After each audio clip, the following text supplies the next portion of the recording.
It was difficult in the sense that I did not have any symptoms or any side effect or something that can show me that I'm sick or... Hello guys, so this is the legendary Kanu Nwankwo, the former super ego striker. He visited Dame Irene Memorial Hospital in Oraifite Anambra State as the hospital is carrying out an open heart mission. So Kanu Nwankwo visited because Kanu was once a victim of heart failure. That was why after he went through that process and came out of it successful, he opened Kanu Heart Foundation. So in Kanu Heart Foundation, he sends people abroad for heart surgery because there was no facility like that to carry out that kind of surgery in Nigeria. But now he came to Oraifite Anambra State and saw that the world-class equipment for heart surgery is now here, and this hospital have been doing series and series of successful heart surgeries. So he came down here, he was wowed by what he saw, and he's thinking of striking a partnership with his Kanu Heart Foundation and this hospital now to start carrying out those heart surgeries in this hospital. Listen to Kanu Nwankwo as he just hinted a bit of his story.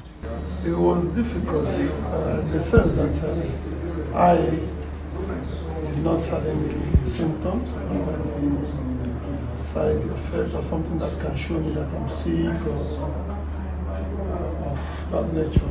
It's just that I have to go to a test, which close to before they sign me, and then they found out that I have problem with my heart.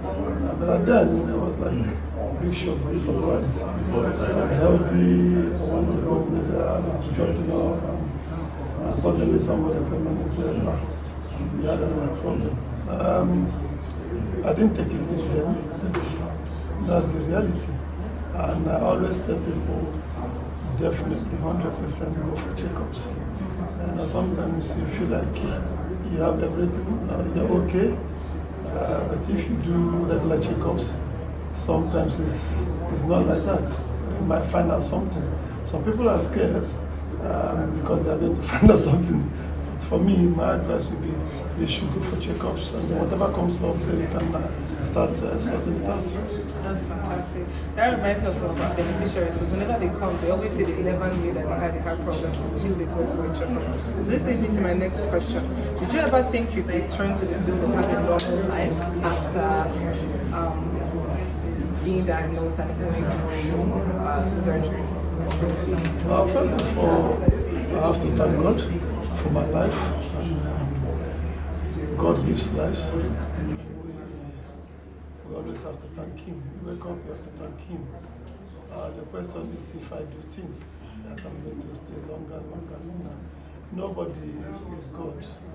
It's only God that can take life. But for me, when I went in there, I believe that I'm going to be back, and I did come back, and I thank God. And not only that, I started doing what I love doing. So, but in life, with whatever has happened to you, you have to be very careful, and you have to work towards whatever it is. And for me, for whoever, we don't pray for people to have such, but if you do have such, you have to have hope, you have to believe that God is going to do it for you. And I'm like, that's simple that you see, and then they said, Kanu went in, and was out, and was doing what he was doing. So if I do go in, I can also do like Kanu. So for me, that's what pushes me to go to hospital, to visit patients, and to let them know that if they are lying down, it doesn't mean that's the end. I'm standing and walking, so they can also do so.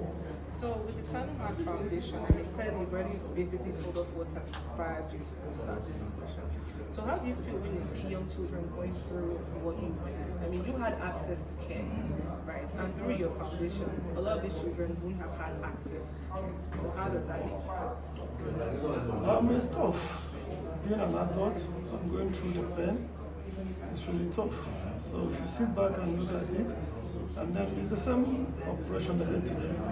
the younger ones and the children, and the same pain is going to be there for them. So when you look at it, you will now realize that they are going through hell. All this, we pray for them to survive.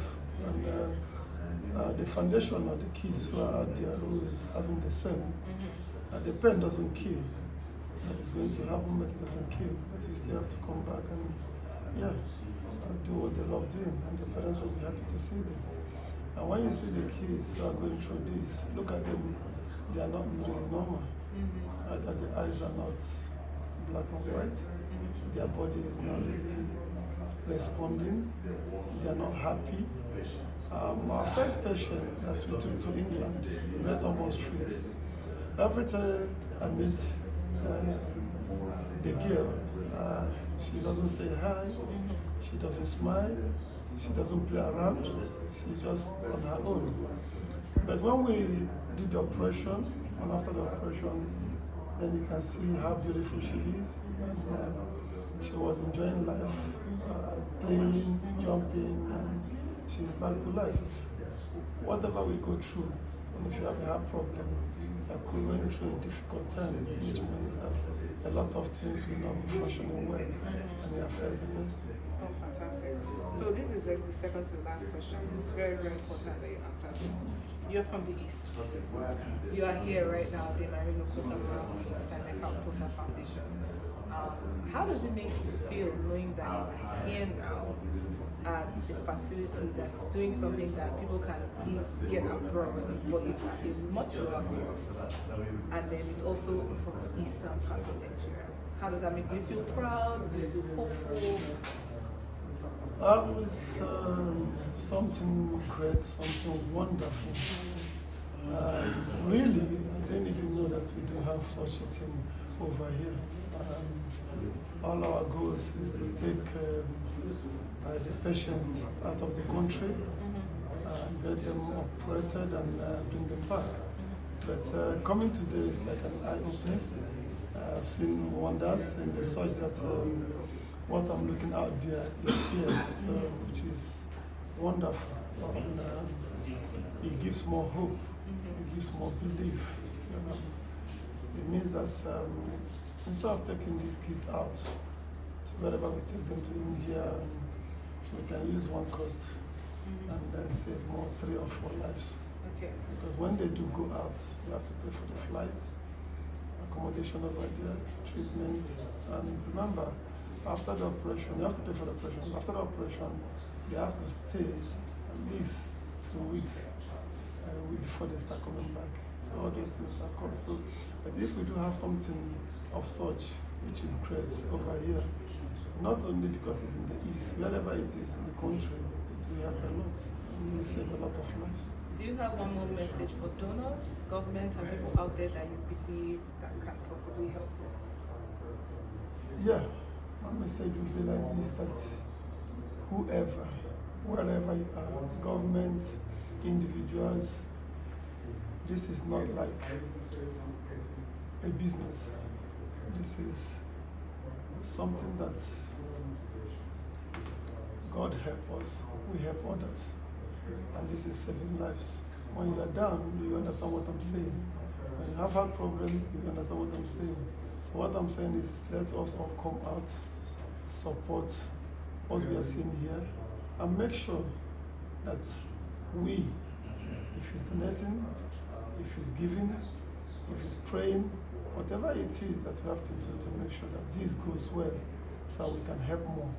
If you come to my foundation, we have almost 100 patients on the waiting list, and such a hospital is wonderful. And not only that, the equipment is top notch. And if you do have the tools, you have people who can do it, then you can save them.